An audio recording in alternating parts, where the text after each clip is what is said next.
I apologize for that.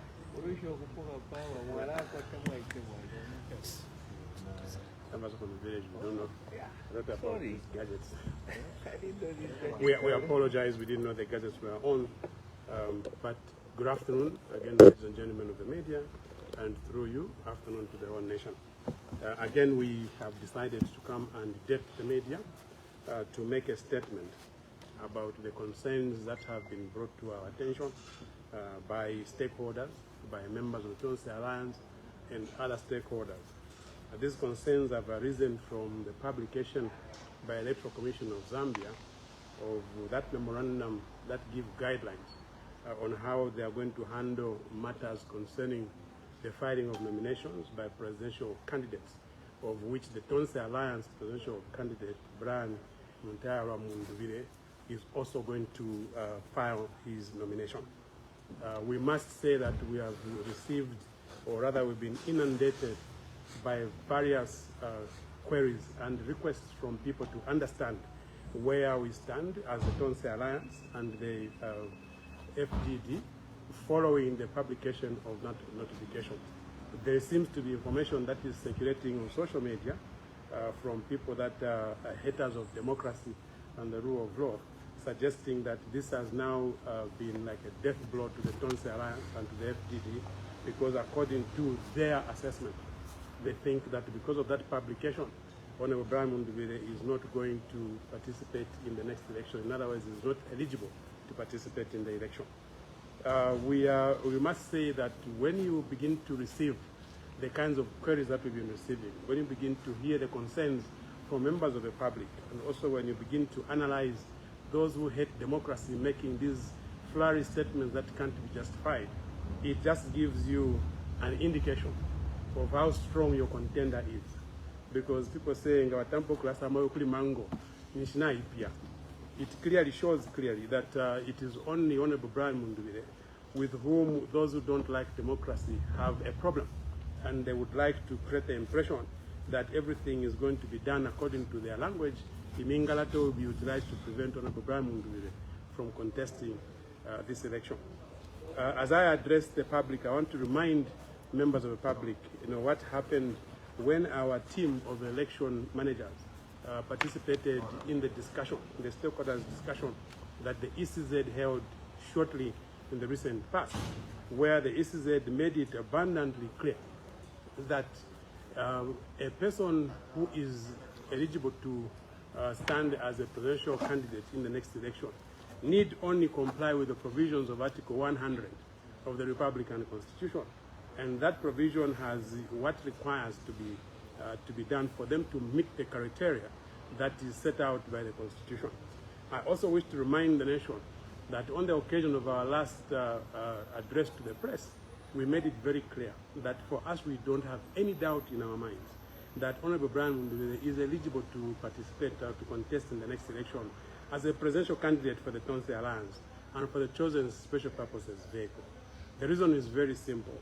We stated before, and we can only repeat here, that Honorable Mundubile has been a member of parliament for the last 10 years, and he has served in very senior cabinet positions. Constitutionally, the qualification for somebody to stand and be elected to the office of member of parliament are very similar to the qualifications for somebody to stand and contest as president, of course with some additional criteria that is required. Our concern today has been raised because of what we think are the inconsistencies with which the ECZ is communicating to the public. When our team went and sat with other stakeholders at the ECZ, it was made very clear in the inquiries that we made that nothing would stop somebody like Honorable Brian Mundubile from participating in that election. From the assessment that ECZ had made, all those who were there, including Honorable Brian Mundubile, qualified. And for them, they used the yardstick that is contained in Article 100 of the Constitution to determine who qualifies and who doesn't qualify. And it was made abundantly clear to those who participated that Honorable Brian Mundubile indeed qualified to participate in the election. So we were quite taken aback when we saw the notification that was given to the public today or rather yesterday, by the ECZ concerning the criteria that must be complied with for somebody to participate. More particularly, there was a suggestion that a candidate who is supposed to be sponsored by the party must produce a certificate of adoption together with a letter signed by the president of the party and the secretary general, if the person who is contesting as president is not the president of the party. They didn't cite any authority for that position. What we are aware of ourselves, and fortunately for us, we are also members of parliament, and we are considering legal reforms that the UPND is intending to promote, to sponsor in parliament. One of the requirements they would like to do is to amend, the Electoral Processes Act to make a provision that kicks into life this suggestion that is being given by the ECZ. But what is manifestly clear is that this requirement that somebody has to have a certificate signed by a president and the secretary general of a party on which is going to stand is not a legal requirement. It's a procedural requirement. And if it's only a procedural requirement, you can't use it then to oust somebody from participating in the election. What we would like to make our supporters and our members very clear is for them to know that insofar as we are concerned, or insofar from where we are sitting as the Tonse Alliance and FDD and other alliance members, is that we are very clear in our minds that Honorable Mundubile is going to be on the ballot paper. In fact, we are even more clear in our mind that if this election is going to be credible, it's going to be free, it's going to be fair, Honorable Brian Mundubile, from the feedback we've been receiving since we started the journey of BM8 movement and the Tonse Alliance, Honorable Brian Mundubile is likely to win this election, is actually going to win this election. This is, I think, what is causing a lot of discomfort from those who think that they can dictate how this election is going to be managed. They can dictate how voters are going to vote, to the exclusion of the ECZ, which has got a constitutional mandate, to start to manage these elections. Sadly, what we have noticed also is that this issue of suggesting that Honorable Brian Mundubile has been disqualified is being parroted very much by the UPND supporters. As much as we would want to understand, we would like to just remind our colleagues, at least the senior members of the UPND, to show leadership, because an election is the only way in which you determine who the Zambians would like to vote for them and who they would like to vote out of office. It has happened since 1991 that when we go to an election, you will never hear of all these skirmishes suggesting that one or the other candidate on the ballot, be it as a councillor, as a member of parliament, and most importantly as a president, does not qualify. It doesn't make sense for a member of the UPND to suggest to the nation that a member of an opposition political party, especially a Tonse Alliance, does not qualify to contest an election as a president, and even to attribute reasons of why they believe that person does not qualify. This mandate, we've repeatedly said, is a mandate of the ECZ. It would appear to us now very clearly that the ECZ is failing, to prepare for this election. Because if you can have people who are not even ECZ being the ones to determine who is going to participate or who is eligible and who is not eligible, and the ECZ keeps quiet, for us to conclude that ECZ is abating or aiding and abating those people to commit crimes, because to suggest to somebody who qualifies about somebody who qualifies that doesn't qualify is actually to commit an offense. But like we said, we have no doubt in our minds that Honorable Brian Mundubile qualifies and that Honorable Brian Mundubile is going to be on the ballot, and we are very convicted that Honorable Mundubile is going to be the next president come 13 August 2026. What also worries us is that even our colleagues in the opposition are seemingly relishing on this suggestion that Honorable Mundubile is not going to participate in an election. This comes as a surprise to us, because we are very convinced that why we form opposition political parties, or why we unite in opposition, is to try and put together a formidable fight of what others will call a collision of the willing, to remove a government that has brought misery on the Zambian people. That's what opposition is supposed to do, which is why you have seen that us as Tonse Alliance, or indeed as BM8 project, we do not speak ill about other members of the opposition. When we're given an opportunity, we encourage other members of the opposition to come and join hands with us, without in any way suggesting rather that we are going to lead that movement. We are saying it is time for the opposition to come together and work together to ensure that we maximize the capability and the capacity of the opposition political parties to win an election. Zambia is not the only country in which one can call for opposition unity.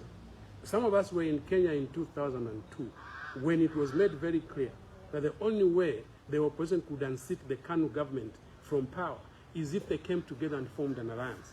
Our friends in Kenya formed a very formidable and attractive alliance called the National Rainbow Coalition, which restored power from the KANU party, which had been in power since independence. Now, that only worked because people resolved. They had an honest conversation with themselves. They chose to have honest dialogue, and they established what they need to do to ensure that they participate in the coming election with vigor and with capacity, and they made sure that they unsat the government which was in power. It is that understanding that we have as the Tonse Alliance when we begin to call upon other opposition political parties to come and join hands with us. I have noticed that some of our leaders in the opposition have even frowned at the call that we've made to them, to come and join us. I can only repeat this. We are not doing this because we think we are more superior than other opposition political parties. We are not doing this because we think that we are more popular than other political parties. We are doing this because we have seen the misery that has come to bear on the minds and on the lives of the Zambian people because of being subjected to atrocities by the UPND government. We are doing this because we believe that the other opposition political parties identify with an agenda to remove the UPND from government and to restore sanity in the country. This country has collapsed. There is nowhere that you can look in this country and not establish that this country has collapsed. You look at the mining sector, this country has collapsed. You look at the energy sector, this country has collapsed. You look at the agricultural sector, this country has collapsed. You look at the delivery of public service by civil servants, this country has collapsed. Why? Because this country has been politicized. At every level, we have seen politicization of this country. And this is why Zambians have started calling upon the opposition to come together and unite so that we can go and unseat this government which has brought untold misery on the Zambian people. Look, we all are aware where we are moving as a nation. Zambians have now been able to make a comparison between what the PF had promised and what they had done in 10 years, and what the UPND has promised and what they've done in 5 years. Drawing those comparisons, Zambians have drawn the conclusion that PF was a far much better government in comparison to the UPND. Anybody who wants to dispute this fact is only a supporter of the UPND or has not been around to see what the PF did. Now, Zambians have been hoping for the recurrence of an institution or a party such as the Patriotic Front, of course in its revised form, which is why when you see us create UCA, as an alliance, and then we come and create Tonse as an alliance, we are responding to what the Zambian people are saying. Zambians are not happy that the UPND has managed to crush PF out of existence. But crushing a political party is one thing, and killing the spirit of a political party is a completely different thing. In a country where Zambians are able to make comparisons between what PF did and what the UPND is doing, it is impossible to kill the spirit of the Patriotic Front. So what you now see is that Tonse Alliance is actually the reincarnate of the Patriotic Front, of course in a much more refined form. And it can even be better refined if we united as the opposition political parties and created a single front that then begins to deal with how are we going to manage this country going forward. The call that we make as opposition to unite all opposition political parties under one umbrella, is noble. It is well intended, and it is designed to make sure that we improve the lives of the Zambian people. Because amongst the many things that this call is going to do, it is going to raise an opportunity for opposition leaders to help the nation answer many, many questions in terms of governance of the nation, some of which I'm going to itemize just now. Firstly, the unity of the opposition must begin to ask a question. Why is the ECZ behaving like an appendage of the UPND government?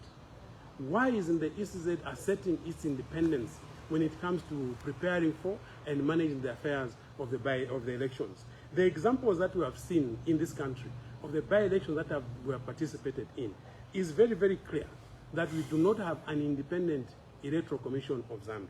The only way you can stand up to such an institution is to unite as the opposition.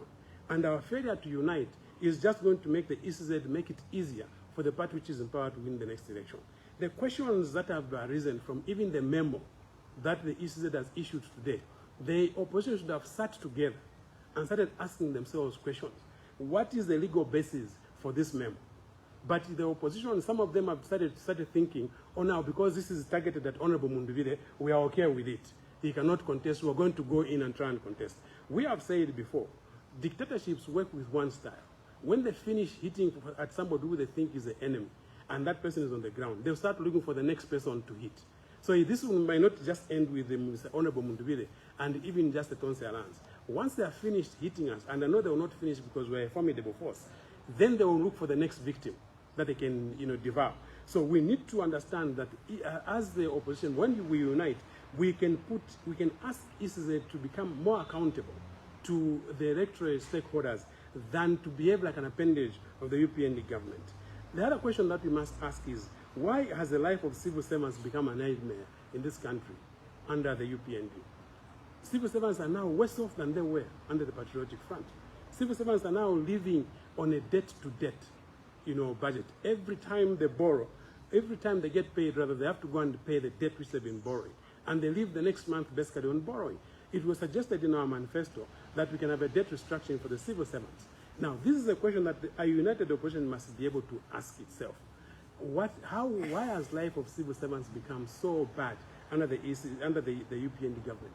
And what are we going to do as a united opposition when we get into government to improve the lives of civil servants? Okay. Another question that is supposed to be answered. There was a cry by the Zambian people that the UPND is been, recruiting police officers secretively. A number I think was thrown around about 4,000 police officers who were recruited without transparency, without public scrutiny, without anybody knowing who is being recruited. This is a very deep question that the government is supposed to provide answers to. In fact, a question was raised within the UPND structures themselves when the president was dating the cadres of the UPND. He said he has heard the question about this is the secretive recruitment of police officers, and he promised to come back with an answer on what was going on. Ladies and gentlemen, when you are going to an election and you hear that the party in power is recruiting police officers secretively, and these are individuals who are supposed to come and man polling stations when we come to elections, you must be so sure that that recruitment has been done transparently and that recruitment has been done so objectively. The answer when you see it being done secretively like it's being done, this is why people are alleging that it's only UPND cadres who are now being transformed from being political party cadres to government cadres. And if they come to man the elections in the next election, you can only guess how the election environment is going to be. So a united opposition front is going to be able to ask these questions and demand answers from the IG, from the Minister of Home Affairs. We even asked a question in Parliament, if you heard. We raised that question in Parliament. The Minister of Home Affairs stubbornly responded that what they were doing was correct. That if we wanted, they could produce proof of how badly the recruitments were being done under the Patriotic Front. We challenged him to do that. Up to now, he has not provided an answer. But the president himself, has promised the Zambian people that he's going to come up with an answer. The opposition must begin to demand answers from the president why this has happened in a year when we're supposed to be having a very crucial election. We should also ask questions. Why is there suddenly a resurgence of surrogates who are being sponsored to destroy opposition political parties and creating tension in the country? We are not the only victims, of what is happening now. Somebody might want to argue that, no, it's FDD which is taking FDD to court. If you heard what social media has been asking, these questions have become very loud on social media.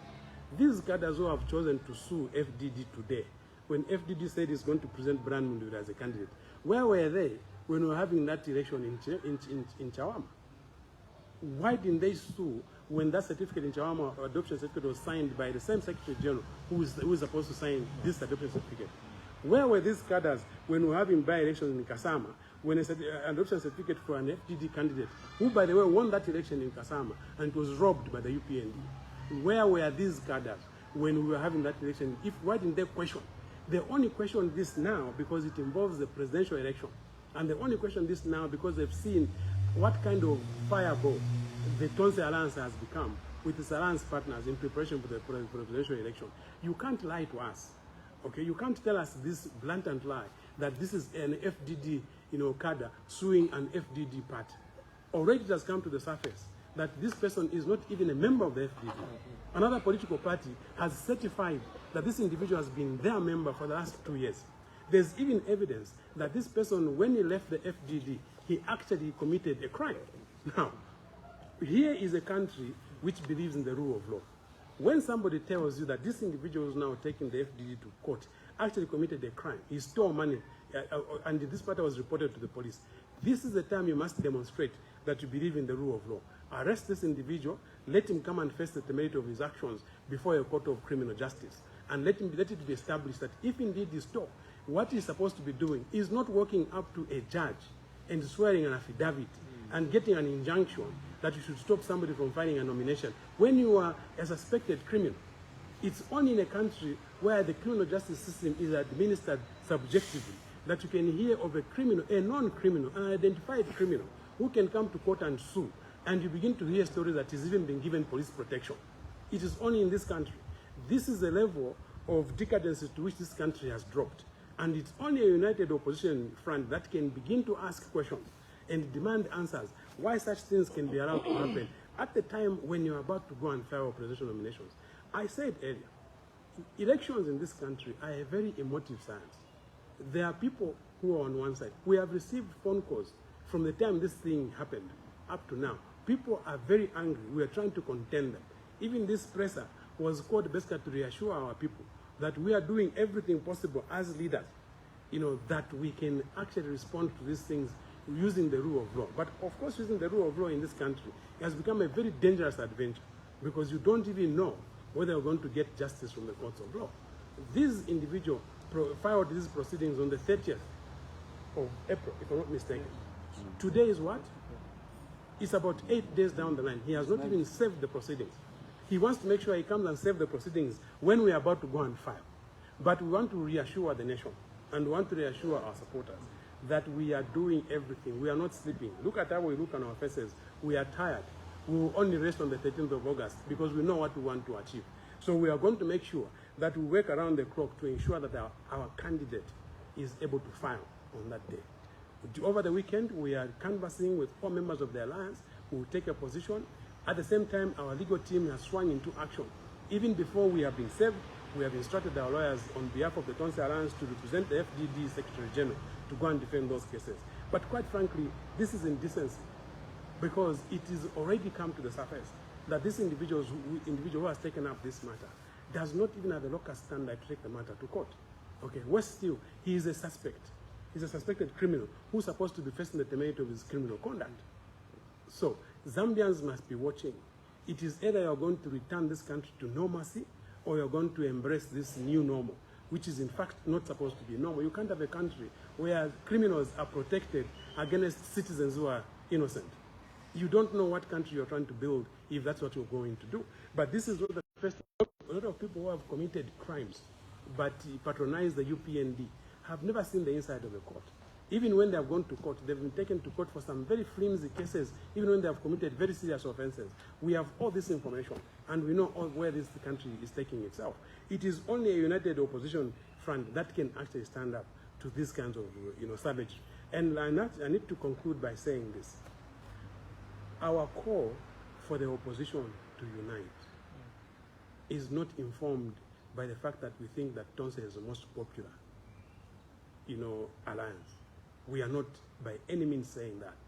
We know that we can boast a number of members of parliament who are members of Tonse Alliance. We know we can boast a number of mayors, deputy mayors, councillors, council chairpersons who were voted for on the PF ticket who have since moved to the Tonse Alliance. But we don't use those numbers to leverage the basis to call on our colleagues to come and unite. We are doing this because we think it is very noble for the opposition to unite.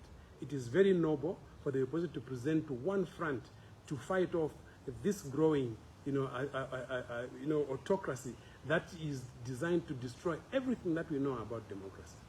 Where in a country have you ever seen a government sponsoring 77 pieces of legislation in 5 days in a parliament which they have crushed themselves by destroying the opposition and by buying off the weak members of the opposition? There is no opposition whip in that parliament. There's no leader of opposition in that parliament. Even when we were passing these statutes, we were supposed to have been canvassed by a genuine leader of opposition. In fact, the best deal we should have presented to these guys, it would have been to tell them to remove these provisions, these statutes from Parliament, because Parliament can never scrutinize 77 statutes in 5 days. But this is a country that we've brought ourselves to. And if you don't feel, the pain of having to walk through a country which is destroying itself at this fast rate, then you don't deserve to be a citizen in this country. Because this country was designed by our forefathers and our foremothers to be developed, not to be destroyed. But we have a party that has been destructive from the beginning when they got into power. We have spoken so many times on pressers about things that they destroyed from the time they came into power. And we are calling upon the Zambian people. We are not saying become violent. We're not even saying wage a revolution. No. We are saying remember the rights and obligations you've got under the Constitution. That if a government messes you up the way this government has messed you up, stand up and tell them that enough is enough. We are going to remove this government and replace it with one that we think is going to be responding to the aspirations of the Zambian people. You have never been led by a government that tells you we are going to pass laws without consulting you. Bill 7 was the same story. They pretended to have been consulting people. Nobody was consulted on Bill 7.